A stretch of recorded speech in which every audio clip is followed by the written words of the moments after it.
नमस्कार बच्चों, कैसे हो आप सब लोग। उम्मीद करता हूँ कि आप लोग अच्छे होंगे और स्वस्थ होंगे। तो दोस्तों, आज की इस वीडियो में हम लोग बात करेंगे आप लोगों की 26 दिसंबर 2020 की अर्थात शनिवार और आज की सामाजिक विज्ञान की वर्कशीट के बारे में।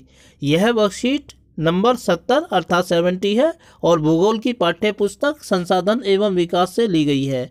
इसमें दोस्तों जो वर्कशीट का मटेरियल है वो पुनरावृत्ति कार्य है, अर्थात इस अध्याय के सवाल जवाबों को हमारे सामने रखा गया है। कुल 10 सवाल हैं जिनका जवाब हमें देना है और हम देखते हैं एक एक करके कि कौन से ये सवाल हैं और किस तरीके से हम इन सवालों के जवाबों को देख सकते हैं। तो दोस्तों, पहला सवाल है कि निम्न में से कौन सा एक अजैव संसाधन है, और 4 ऑप्शन इसके दिए गए हैं।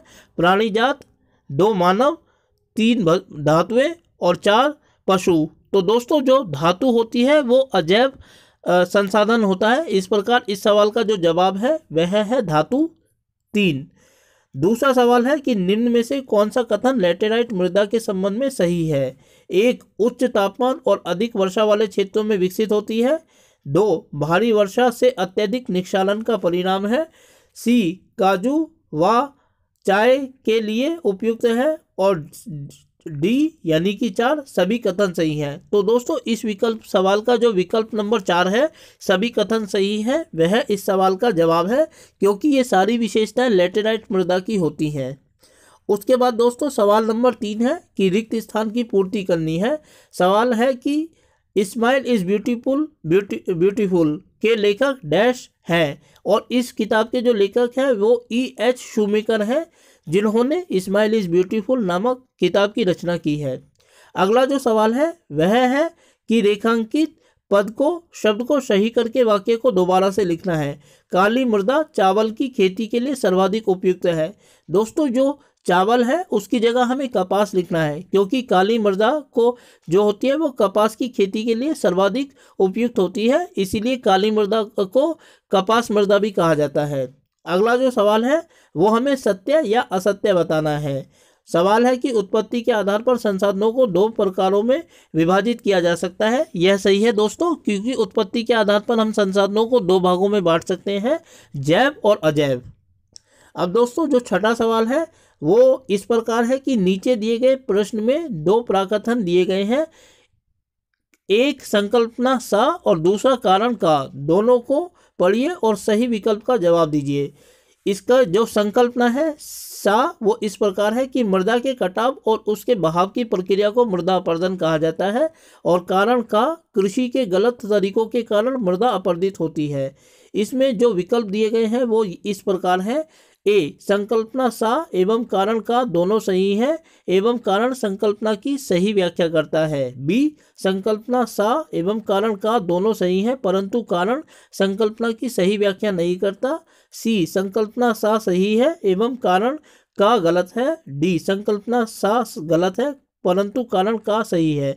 दोस्तों, इस सवाल का जो विकल्प बी है वह इस सवाल का सही जवाब है, क्योंकि मृदा के कटाव और उसके बहाव की प्रक्रिया को हम मृदा अपरदन कहते हैं। इंग्लिश में इसको सॉइल इरोजन कहा जाता है, और कृषि को गलत तरीके से करने के कारण, हल को गलत तरीके से करने के कारण मृदा अपरदित होती है। लेकिन यह एकमात्र कारण नहीं है जिसकी वजह से मृदा अपरदन होता है, बल्कि मृदा अपरदन वायु की वजह से, जल की वजह से और भी अनेक कारणों की वजह से होता है। इस प्रकार ये दोनों जो संकल्पना है और कथन कारण है सही है, परंतु कारण संकल्पना की सही व्याख्या नहीं करता, इसीलिए इस सवाल का जो जवाब है वह विकल्प बी है। दोस्तों, अगला सवाल है कि नवीनीकरण संसाधन का एक उदाहरण दीजिए। तो हम जानते हैं कि नवीनीकरण संसाधन उन संसाधनों को कहा जाता है जिनको हम बार बार इस्तेमाल कर सकते हैं, और इसका उदाहरण वायु और जल के रूप में हम दे सकते हैं।